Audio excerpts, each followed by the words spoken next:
Hello friends, welcome again. तो आज हम फिर वही दूसरा पार्ट करने वाले हैं केमिकल रिएक्शंस एंड इक्वेशंस वाले चैप्टर का, जो कि अपने अंदर बहुत ही इंपॉर्टेंट रोल प्ले करता है। सेकंड पार्ट का नाम है टाइप्स ऑफ केमिकल रिएक्शंस। ये बहुत ही इंपॉर्टेंट है, तो इसे आपको बहुत फोकस से समझना है। सबसे पहले इसमें आपका कॉम्बिनेशन रिएक्शंस। देखिएगा, नाम से ही पता चल रहा है कॉम्बिनेशन यानी कंबाइन किसी दो चीज़ का। देखिएगा, those reactions in which two or more substance combine to form a single substance।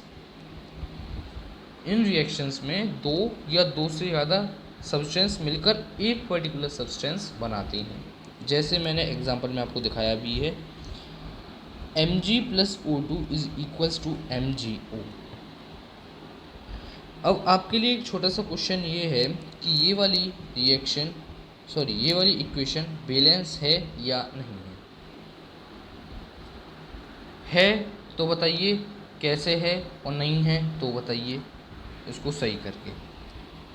और अगले आया इसमें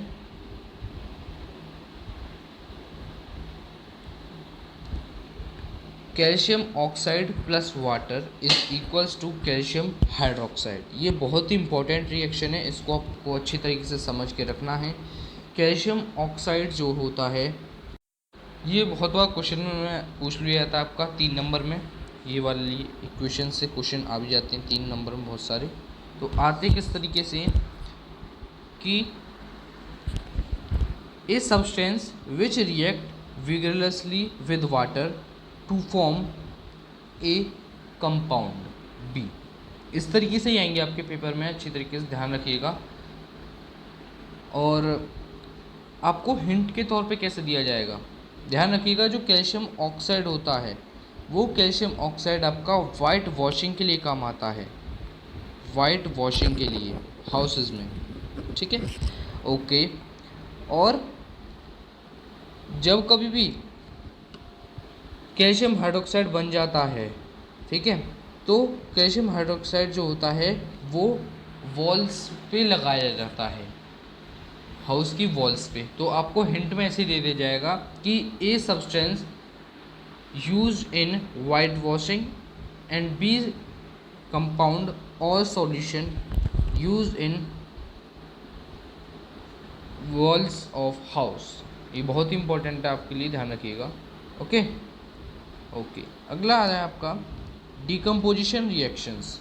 देखिएगा, decomposition reactions those reactions in which a compound splits up into two or more simpler substances।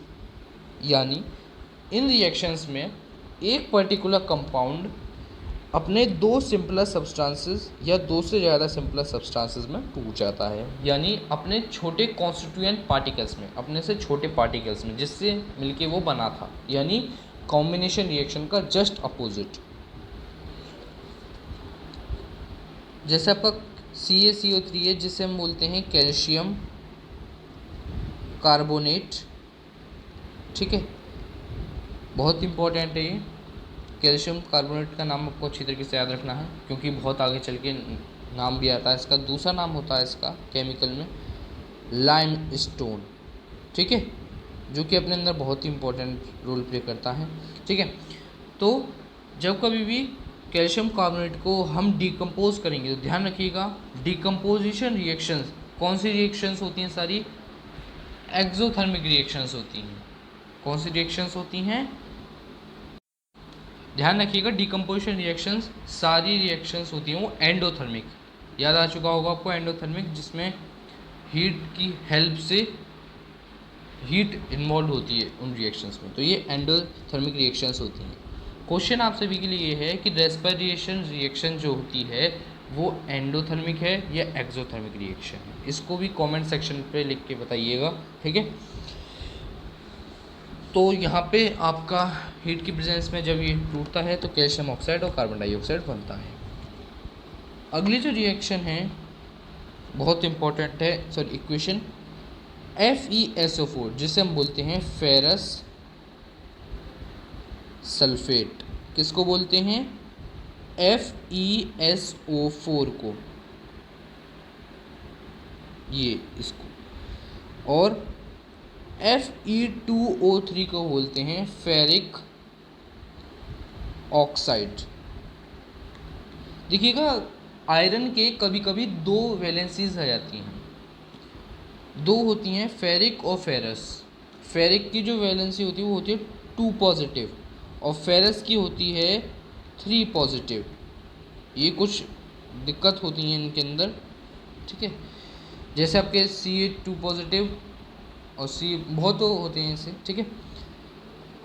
SO2 यहाँ पे sulphur dioxide है और sulphur trioxide है SO3। ये बहुत बार क्वेश्चन में पूछ लिया था आपका कि जब कभी भी आपका फेरस सल्फेट हीट की प्रेजेंस में डिकम्पोज होता है तो कौन कौन से सब्सटेंसेस निकलते हैं, बहुत इंपॉर्टेंट है। यह कभी कभी ऐसे पूछ लिया जाता है कि जो आपका फेरस सल्फेट होता है वो ग्रीन कलर में होता है, ठीक है, ये आपके ब्राउन कलर में होता है फेरिक ऑक्साइड, और सल्फर डाइऑक्साइड और ये सल्फर ट्राईऑक्साइड की तो वो ही है, गैस हैं, उनकी तो पता ही नहीं चलेगा। तो कई कई क्वेश्चन आता है कि a green colour sulphate solution when heat what are the observations come. बहुत हमें यहाँ पे माइंड में रखना है, इनके जितने भी कलर हैं आपकी बुक में, जब कभी आप अपना जब कभी आप इस वीडियो को देख रहे हो तो बुक खोल के जरूर देखें, जिससे कि आपको अपने माइंड में क्लियर होता रहे कि मैं सही करा रहा हूँ आपके लिए या थोड़ा कन्फ्यूज़न तो नहीं है आपके माइंड में, ठीक है। जिससे कि मतलब आपको माइंड में क्लियर होता रहे साथ के साथ, कहने का मतलब ये है, ठीक है। तो जब आप बहुत सारे पढ़ोगे तो इसमें बहुत सारे कलर्स हैं, बहुत सारे प्रेसिपिटेट हैं, बहुत सारे नाम हैं, तो आपको सभी को रिमेंबर रखने हैं, क्योंकि इस बार का जो पेपर है हालांकि 2 टर्म में ही होंगे, लेकिन 2 टर्म बोर्ड जैसे ही होंगे, बल्कि बोर्ड से भी हार्ड हो सकते हैं, ठीक है। और अगला है आपका डिस्प्लेसमेंट रिएक्शंस। डिस्प्लेसमेंट रिएक्शंस कौन सी रिएक्शंस होती हैं? ये वो रिएक्शंस होती हैं जिसमें एक एलिमेंट दूसरे एलिमेंट की जगह ले लेता है कंपाउंड के अंदर। ये थोड़ा इम्पोर्टेंट है, यानी इसमें highly reactive metal loose electron की जगह ले लेता है, हाईली वाला लूज को धकेल देता है। As you can see in examples like as CuSO4 plus Zn become ZnSO4 plus Cu, यानी कॉपर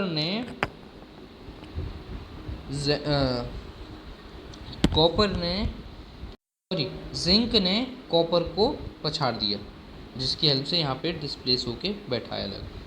ये बहुत बार क्वेश्चन में आता है, ध्यान से सुनिएगा। कॉपर सल्फेट का जो कलर होता है वो होता है ब्लू, ठीक है। जिंक ग्रेनुअल्स का होता है लगभग सिल्वरी वाइट, इनका होता है जिंक का सिल्वरी वाइट, ओके। और कॉपर का मैंने आपको बता ही दिया रेड, ये बहुत बोर्ड में पूछ लिया जाता है।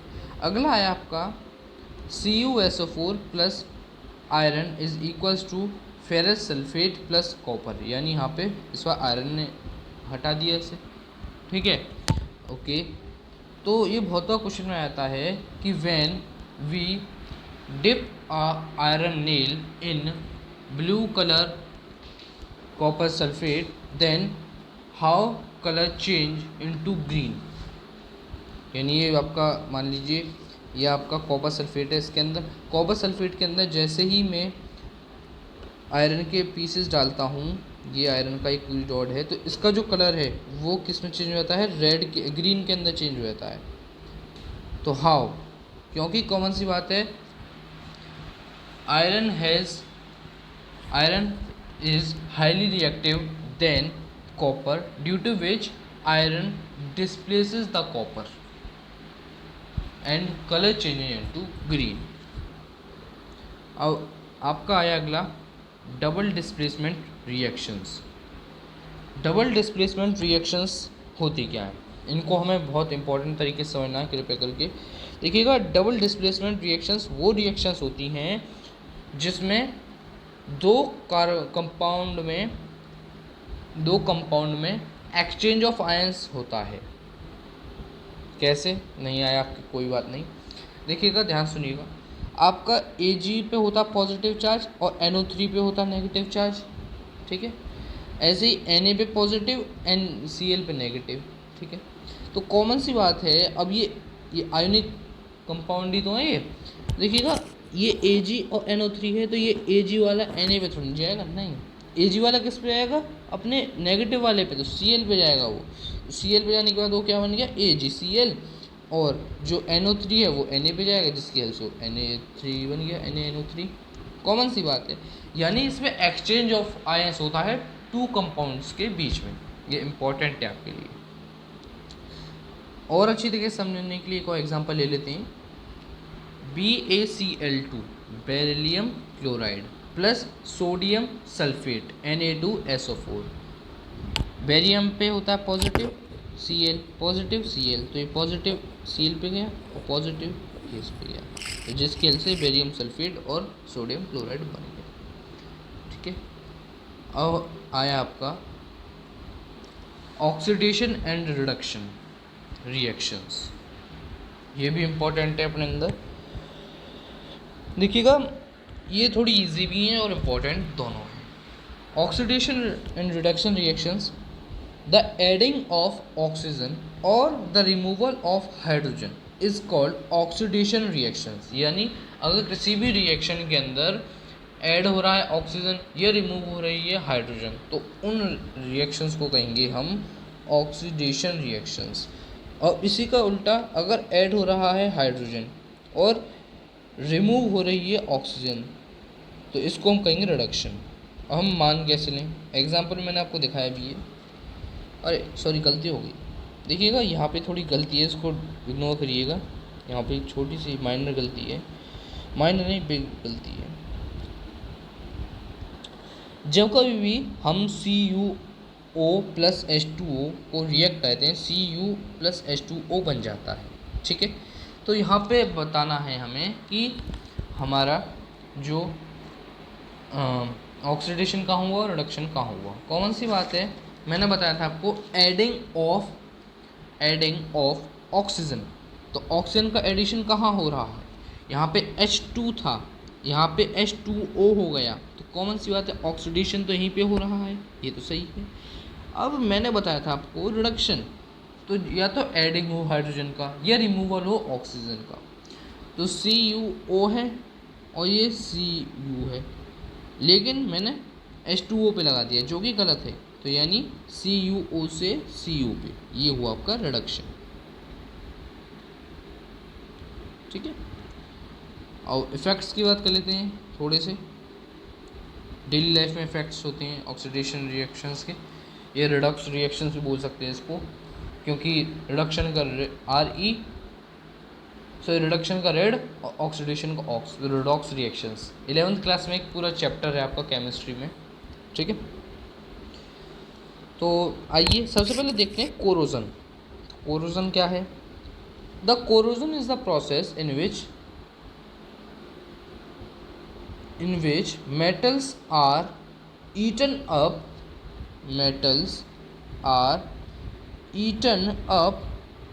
gradually by the action of air, moisture और chemical on their surfaces। यानी कोरोजन एक ऐसी प्रोसेस होती है जिसमें आयरन मेटल्स या आयरन आर्टिकल्स या कोई भी मेटल, मोस्टली आयरन आएगा इसमें, ठीक है, इसमें खा लिए जाते हैं, यानी बेकार हो जाते हैं। किसकी वजह से? मॉइस्चर की वजह से, एयर की वजह से, ठीक है, और केमिकल सरफेस की वजह से। अगर उनके ऊपर केमिकल गिर जाता है तो वो बेकार हो जाते हैं। एक्चुअली में इसमें बेस्ट एग्जांपल आता है रस्टिंग ऑफ आयरन। ये वही रिएक्शन है रस्टिंग ऑफ आयरन की, ठीक है।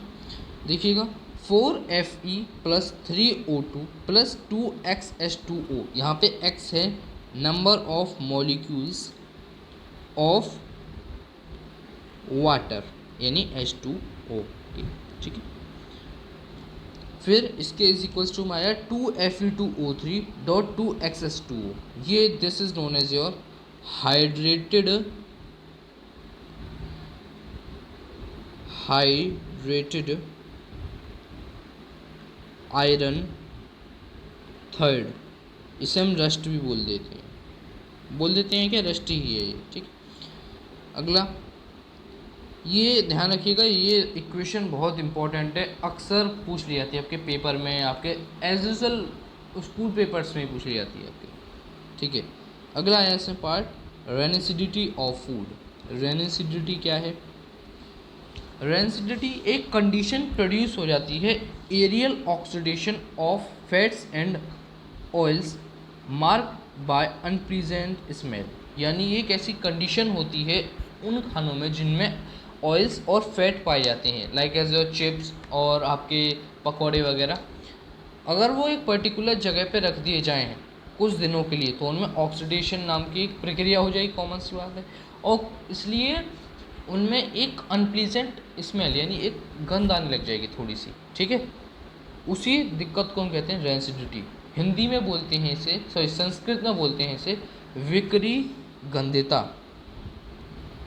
आपके बुक में भी है ये, विकरी गंधिता। अब इसके प्रिवेंशंस क्या क्या हैं?